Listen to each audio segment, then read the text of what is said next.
इस बात का मुझे अफसोस है कि जो आदमी अपने खून से सींचा था आरजेडी को, वो और लालू यादव मिलके, दो ही आदमी मिलके आरजेडी को चलाए थे और दो ही आदमी मिलके जो है ना आरजेडी का पिलर को मजबूत किया था। और राष्ट्रीय जनता दल में अगर सबसे ज़्यादा किसी को अफसोस है तो जाके कोई पूछे लालू यादव से।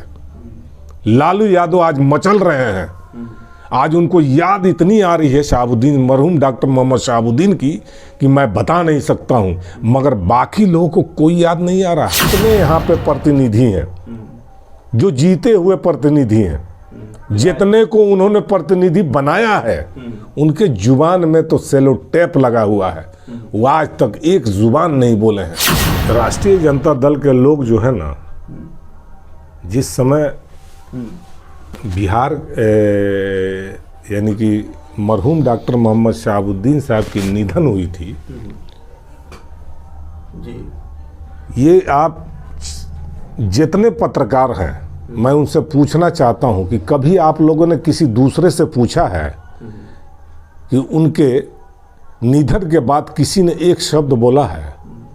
अगर बोला है तो आप अपने दिल पे हाथ रख के बताइए। अगर किसी ने बोला है तो जितना मैंने बोला है, जितना महबूब आलम बोला है, उसका आज तक आप बता दीजिए कि जितने यहाँ पे प्रतिनिधि हैं, जो जीते हुए प्रतिनिधि हैं, जितने को उन्होंने प्रतिनिधि बनाया है, उनके जुबान में तो सेलो टेप लगा हुआ है, वो आज तक एक जुबान नहीं बोले हैं।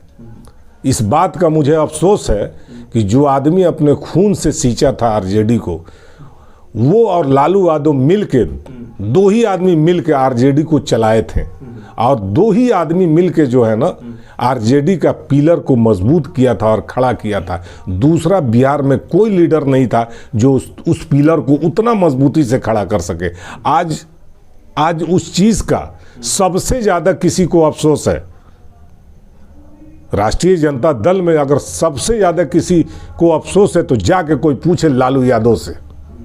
लालू यादव आज मचल रहे हैं, आज उनको याद इतनी आ रही है शहाबुद्दीन, मरहूम डॉक्टर मोहम्मद शहाबुद्दीन की, कि मैं बता नहीं सकता हूं, मगर बाकी लोगों को कोई याद नहीं आ रहा, किसी को याद नहीं आ रहा। और पूछते हैं आप जैसे पत्रकार लोग की सिवान में क्या होगा? अरे सिवान में क्या होगा? सिवान की जनता जानती है, एक एक बच्चा जानता है, जानता नहीं है बिल्कुल।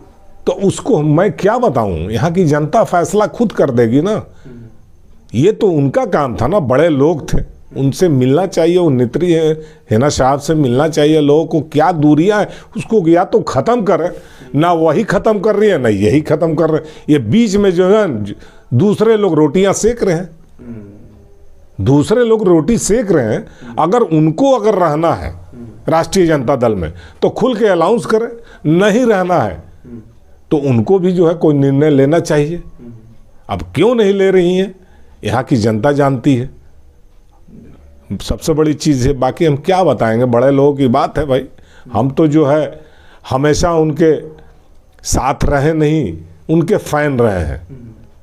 मरहूम के हम फ़ैन रहे हैं, शहाबुद्दीन साहब के हम फ़ैन रहे हैं और आज भी हैं। ऐसा नहीं है, राजनीति उस समय भी मैं किया करते थे और आज भी कर रहे हैं। ऐसा नहीं है कि मुझे उन्होंने विधायक बनाया है, ऐसा नहीं है, मगर उनके मैं फ़ैन था। इसलिए जिस दिन से निधन हुआ और जिस दिन 40 के फातिया तक अगर चिल्ला के मैंने बोला है तो सिर्फ महबूब आलम बोला। कोई बता दे सिवान का एक भी आदमी, और चाहे बिहार का कोई बता दे कि हमसे ज़्यादा कोई बोला हो। राजद के नेताओं की बात कर रहे हैं, राजद के विधायकों की बात कर रहे हैं। जी, सबकी मैं बात कर रहा हूँ, विधायक की, एमपी की, राज्यसभा एमपी की, और उसके बाद से एमएलसी की, जितने भी प्रतिनिधि हैं, जबकि सबको उन्होंने बनाया है। बच्चा पांडे बढ़िया से चुनाव जीते हैं, वो भी कभी नहीं बोले, कोई नहीं बोला। वो तो उस समय तो हमको अफसोस लग रहा कि उस समय हमारे जो है मरहूम के पुत्र उसामा साहब भी उनके लिए कैंपेनिंग किए थे, बच्चा पांडे के लिए, बच्चा पांडे के लिए, है ना। साहब भी उनके लिए मेहनत की हुई थी। आज उनके मुंह में क्या है? उनके मुंह में इतनी आवाज़ नहीं थी कि मरहूम दुनिया से चले गए। एक शब्द आवाज़ निकालने के लिए उनके पास ताकत नहीं है।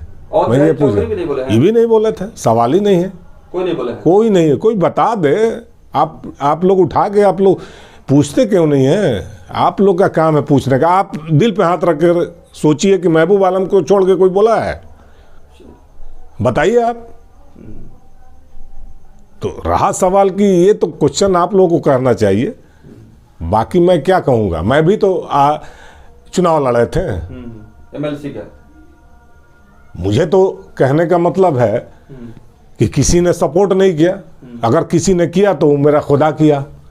मैंने भी चुनाव लड़ा ना हम। बिल्कुल, एमएलसी का चुनाव सिवान से लड़े हैं जी, मगर किसी ने मुझे नहीं पूछा। इस बात का भी मुझे अफसोस नहीं कि मुझे क्यों नहीं पूछा। फिर भी मैं उन लोगों के साथ हूँ, जनता के साथ है। चलिए, ऊपर वाला का दिन है, ऊपर वाला मुझे इज्जत के साथ चुनाव मैं लड़ा, मैं चुनाव हार भी गया तो भी मुझे कोई अफसोस नहीं है। जितना भी वोट मुझे जनता ने दिया, मैं उस जनता को मैं तहे दिल से मैं उनको मुबारकबाद देता हूँ।